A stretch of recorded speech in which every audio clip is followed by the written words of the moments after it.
Hello and welcome to episode 10 of Muscatine in Focus. I'm the host, Mayor Brad Bark, and we have three segments today. The first segment is Be Your Best with the Christian Motorcyclists Association. Our second segment is Council Connection with Council Member Peggy Gordon. And then we also have Our City by the Fire Department. They're going to share their new ambulance, which is really exciting here in Muscatine. So without further ado, we're just going to get started on the first segment, Be Your Best, the Christian Motorcycle Association. And thank you guys so much. We have Craig Carey here. He is the president of the Pearl City Disciples. Correct, yes. And also part of the Christian Motorcyclists Association. Yes, sir. And we have Pastor Matt over here, which is the pastor of First Baptist Church here in Muscatine. Yep. So thank you guys so much for being here. Appreciate it. Yeah. So I'm just going to ask several questions, and feel free to just chime in whenever you feel like it. Okay. The first one is just tell us about yourself. Obviously, name, again your name, family, and then just share some information on where you're from. Okay. Well, I'm Craig Carey. I'm originally from Columbus Junction, Iowa. I'm married to Susan. I have a daughter, Taylor, and my son-in-law is Joel. I have a new grandbaby. Well, he's 2 years old now, Archie, and a dog, Gizmo. So that's kind of my immediate family. And I worked at Monsanto for almost 38 years. I retired about 10 years ago, and the Lord directed me into CMA, which I'd been in for a long time already, but that's when I actually started the chapter with another friend of mine in Muscatine. Very nice, very nice. Yeah. Pastor Matt? So I'm Matt Hecker, and I have a wife, Jen. We just celebrated 10 years of marriage. And Congratulations. Thanks. We have two kids, Hallie, who's 7, and Malachi, who is 5. Both Jen and I, we grew up in the state to the west that no one likes to talk about, in Nebraska. And we've most recently moved here from Colorado, Denver, Colorado, and so we've been in Muscatine for 7 years now. And this is year 18 of ministry, but like I said, seven here at First Baptist. So, yeah. Right. Yeah, thank you guys so much for sharing. So, can you talk to me about when did the Christian Motorcyclists Association start? Sure. So it started in 1975, and how it started was a pastor down there had a strained relationship with his son. So he felt if he bought a few motorcycles, they could tour together and bring that relationship back together. So as they traveled the country and the area down there, and they went to the rallies and the bike nights and the poker runs and everything, God showed him that there was no Christian presence in any of these places.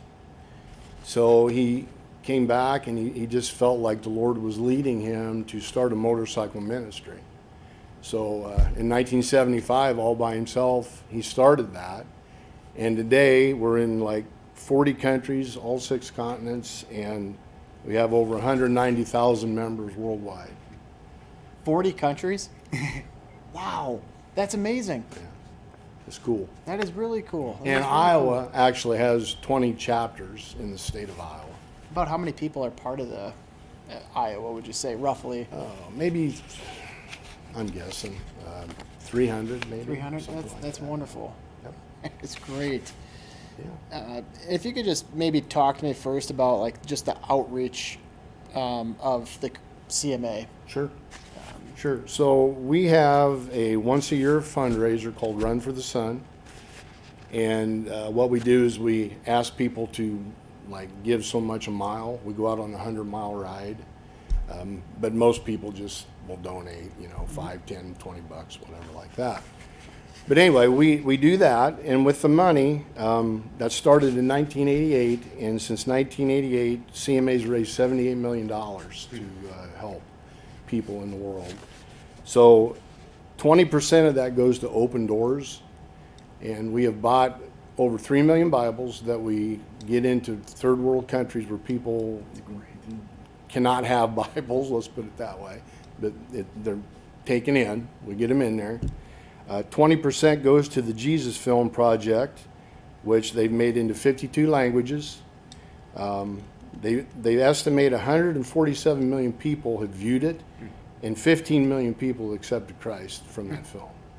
Wow. Yep. Wow. And then 20% goes to what they call Missionary Ventures, and that is where they buy transportation for third world pastors that may have 5 churches and they have to walk for a day to get to a church. So CMA has purchased 6,905 motorcycles, 6,992 bicycles, 40 horses, 42 boats, 1 camel, 4 horses and buggy, 2 snowmobiles, and 10 wheelchairs. And in the 34-year period that they've had Run for the Sun, they've actually got into 196 countries with over 32 million salvations. And last year was the first time Run for the Sun brought in more than $5 million, so they're really excited about that.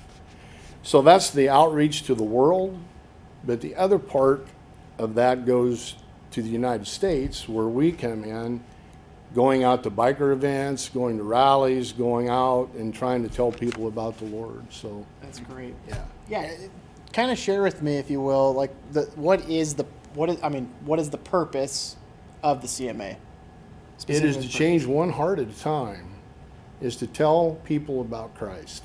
And that is the only focal point we have. That's great. That is great. That is great.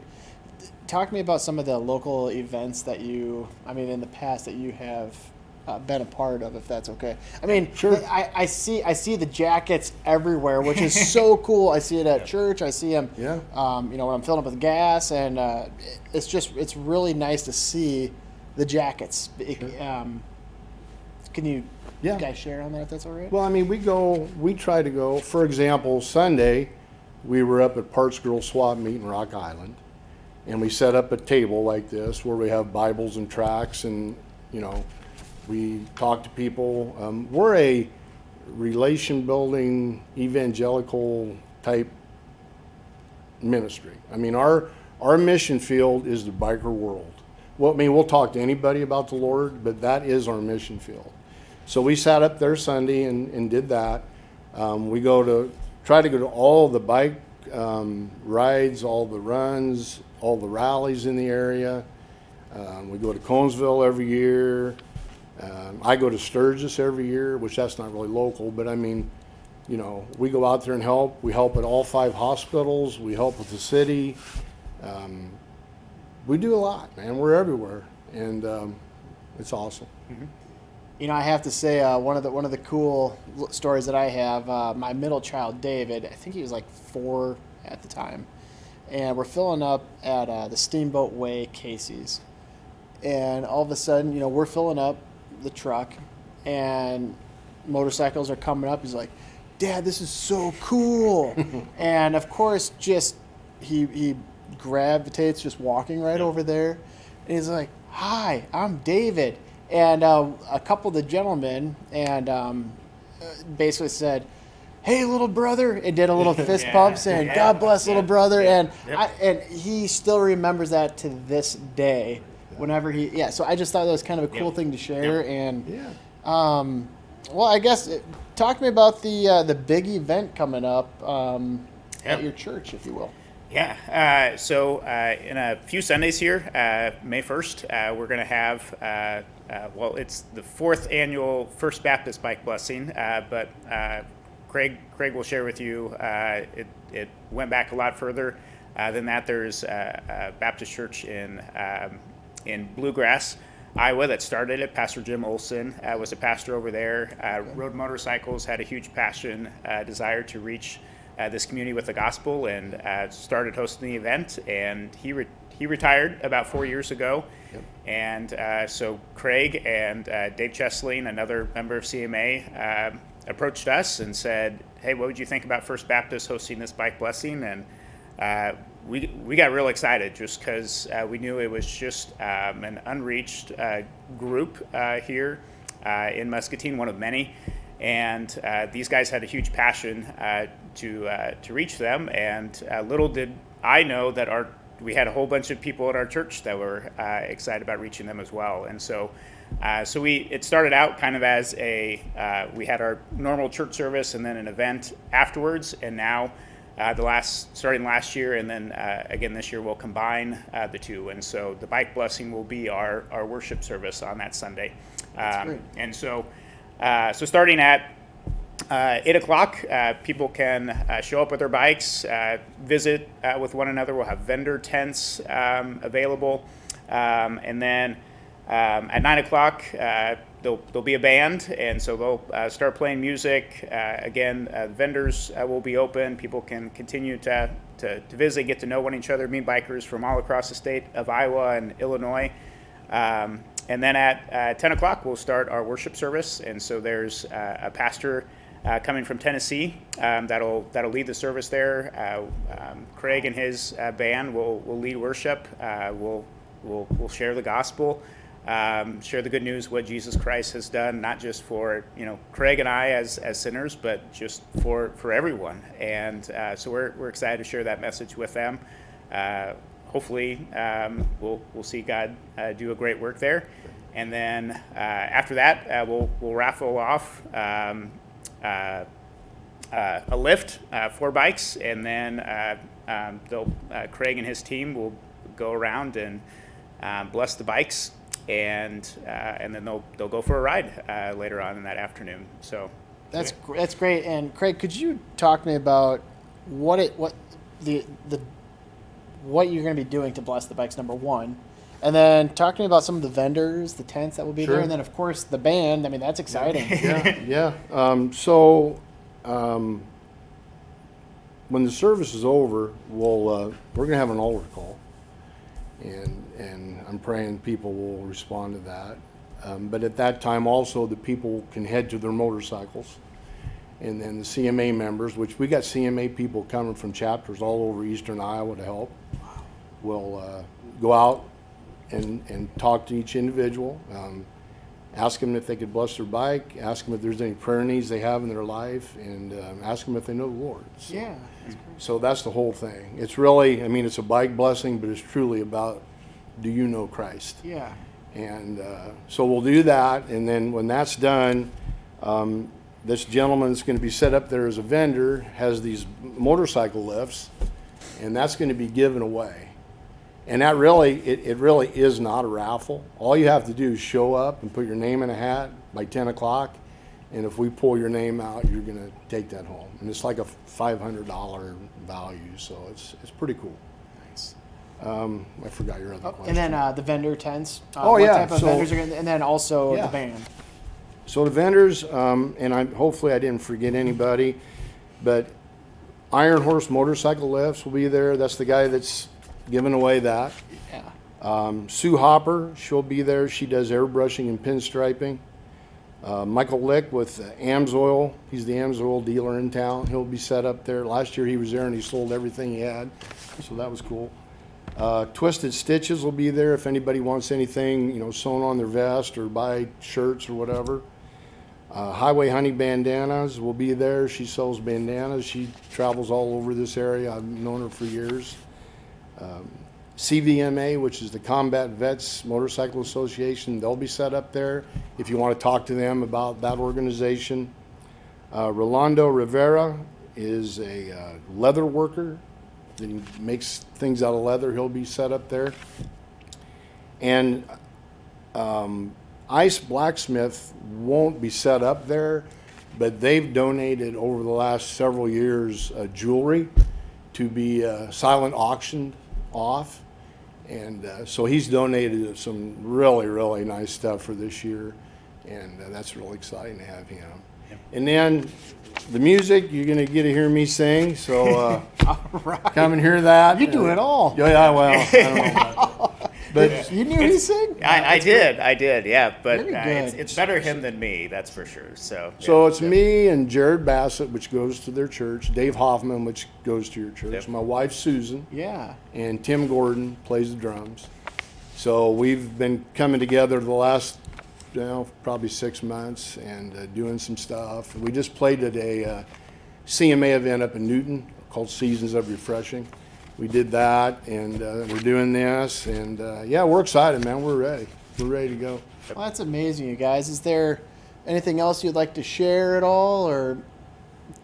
I want to invite the people in Muscatine to come. Yep.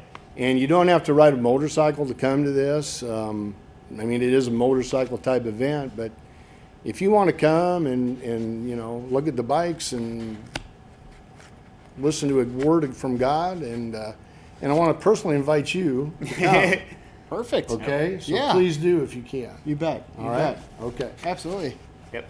Yeah, and I just want to add that I think motorcyclists often get just an unfair shake in our society, and it has been such a blessing for me personally to get to know Craig and the rest of his team. And I mean, just they're some of the most generous people I've met, some of the most caring people I've met. Just their passion to reach people with the gospel is just unmet in this community. And our community is a lot better because of Craig and his team and these guys that have a love for motorcycles. And so so I mean, like Craig said, even if you don't ride a motorcycle, we would encourage you to come. It's a great event, a great service, a great day.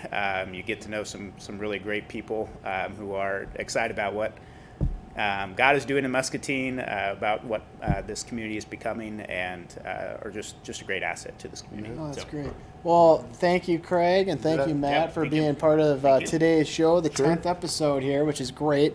And next up is Council Connection by Peggy Gordon, and she'll be talking about some updates with her and her ward that she represents as well.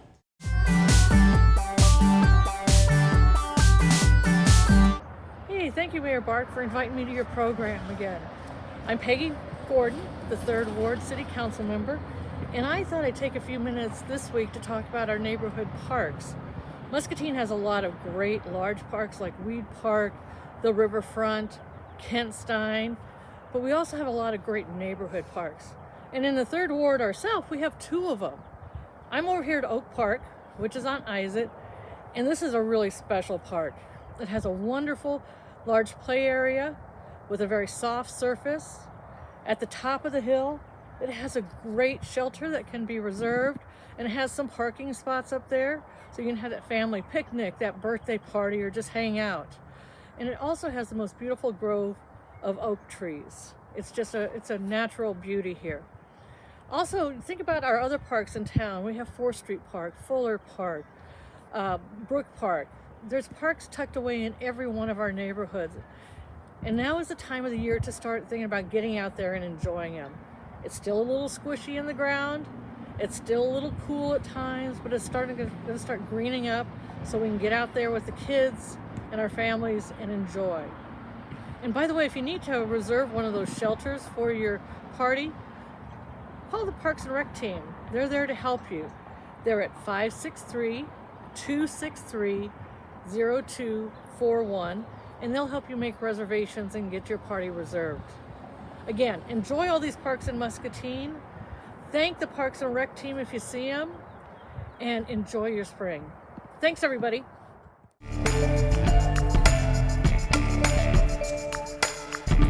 So welcome to Mustang Fire Department. I'd like to introduce you to our newest ambulance. My name is Jason Brashore. I'm a fire mechanic here on Blue Shift. This is our 2021 Type 3 ambulance. Just delivered today from Feld Fire. It's a wheel coach brand unit. The latest and greatest safety options, including, you come around here to the back, our patient safety system for loading and unloading. To allow us to bring a patient out without having to lift on the cot. I can run it all from one button to bring that patient in and out of this ambulance without having to strain for back injury, to get them out and take them into the hospital. Same thing going back in. There is no lifting by the provider. The machine takes care of it all on its own.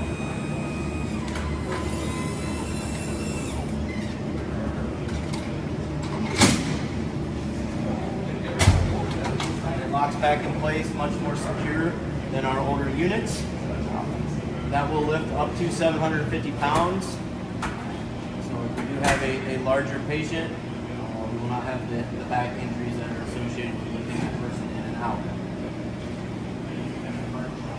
All of our storage is set up specifically for us, cutouts to fit certain items that we must carry. On this unit, we went with more of a black out package, as they call it, one for maintenance and cleaning aspects, but also allows the rig to stay a lot more clean. It's a lot more durable than the finished aluminum coverings. We opted for larger storage compartments for all our equipment to make sure everything is secured and in place, so it's not sitting on the floor like it is in some of our older units. And same thing in the cab.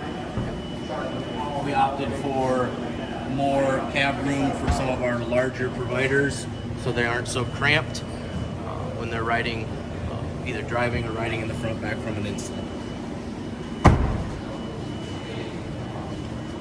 We'll go over to our other newer unit. This is also a 2021. This is what they call a Type 1 ambulance. So by what they mean by Type 1 is it is on a truck chassis as opposed to a van chassis. With the benefits of that, you get more weight capacity, and you also gain the option of four-wheel drive. So this ambulance, which is stationed at our South Fire Station, is four-wheel drive, fully capable of getting out and not getting stuck in the wintertime.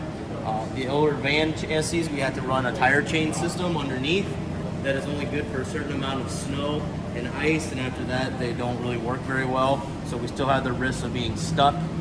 With this, we can click it into four-wheel drive just like you would your normal pickup, and away we go.